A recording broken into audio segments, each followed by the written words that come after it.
नारद जी ने विष्णु जी के छल से क्रोधित होकर उन्हें स्त्री वियोग सहने का श्राप दिया था, जिसके बाद विष्णु जी का जन्म श्री राम के रूप में हुआ और वे अपनी पत्नी सीता जी से अलग हो गए थे।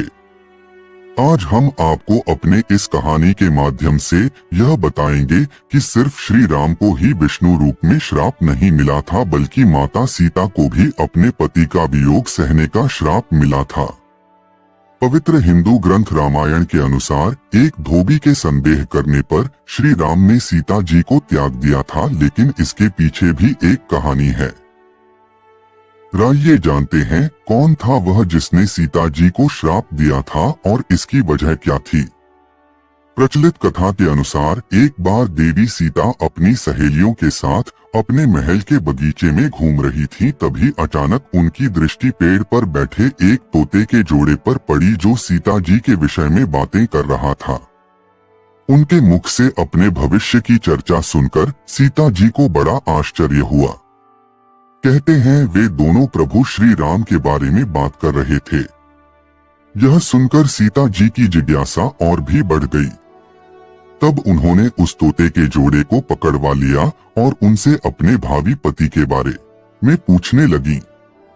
सीता जी ने बड़े प्यार से उन दोनों पर अपना हाथ फेरते हुए पूछा कि उन्हें भविष्य की इतनी जानकारी कहाँ से मिली। इस पर उन दोनों ने बताया कि वे महर्षि वाल्मीकि के आश्रम में रहते हैं, जहां वाल्मीकि प्रतिदिन राम सीता की चर्चा करते हैं, इसलिए उन्हें इन दोनों के जीवन के बारे में सारा ज्ञान हो गया। इतना ही नहीं, तोते ने सीता जी को बताया कि अयोध्या के राजा दशरथ के ज्येष्ठ पुत्र श्री राम स्वयंवर में शिव जी का धनुष तोड़ेंगे और उन्हीं के साथ सीता जी का विवाह होगा।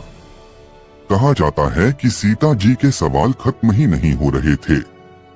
अंत में वे दोनों तोते थक गए और जाने की आज्ञा मांगने लगे, किंतु सीता जी उन्हें यह कहकर रोकने लगी कि जब तक उनका विवाह श्री राम से नहीं हो जाता वे दोनों मिथिला में उनके महल में ही रहेंगे। इस पर नर तोते ने उन्हें समझते हुए कहा कि पक्षी बंधन में नहीं रह सकते, उनका असली घर तो खुला आसमान होता है। लेकिन सीता जी कहाँ मानने वाली थी, वे तो हट किए बैठी थी। फिर उन्होंने नर तोते से कहा कि अगर वो जाना चाहता है तो जा सकता है, लेकिन मादा तोता तो उन्हीं के पास रहेगी। दुखी तोते ने दिया श्राप। सीता जी के यह बात सुनकर नर तोता बहुत ही दुखी हो गया और सीता जी से प्रार्थना करने लगा कि उसकी पत्नी गर्भवती है, इस वक्त उसे अपने पति की सबसे ज्यादा जरूरत है, इसलिए वे दोनों को अलग न करें। किंतु सीता जी फिर भी नहीं मानी। तब तोते को गुस्सा आ गया और उसने उन्हें श्राप दे दिया कि जिस प्रकार गर्भावस्था में उन्होंने एक पत्नी को उसके पति से अलग किया है, ठीक उसी प्रकार उन्हें भी अपने गर्भावस्था में पति से बिछड़ना पड़ेगा। नर तोता अपनी पत्नी से अलग होने का दुख बर्दाश्त नहीं कर पाया और कुछ दिनों बाद उसकी मृत्यु हो गई। कहते हैं अगले जन्म में उस तोते ने धोबी का जन्म लिया, जिसने रावण के कैद से आजाद हुई सीता जी के चरित्र पर उंगली उठाई थी, जिसके पश्चात श्री राम ने उन्हें सदा के लिए त्याग दिया था। उस वक्त माता सीता के गर्भ में लव और कुश पल रहे थे। यह कथा यह बताती है कि किस प्रकार कर्मों का प्रभाव अगले जन्मों तक बना रहता है।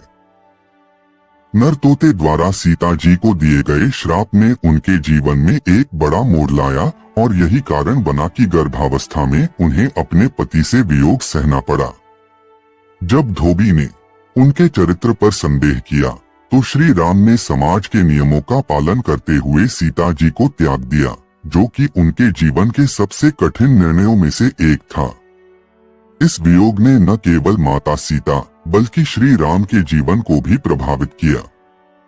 यह कथा हमें यह सिखाती है कि जीवन में सभी कर्मों का फल अवश्य मिलता है, चाहे वह इस जन्म में हो या अगले जन्म में।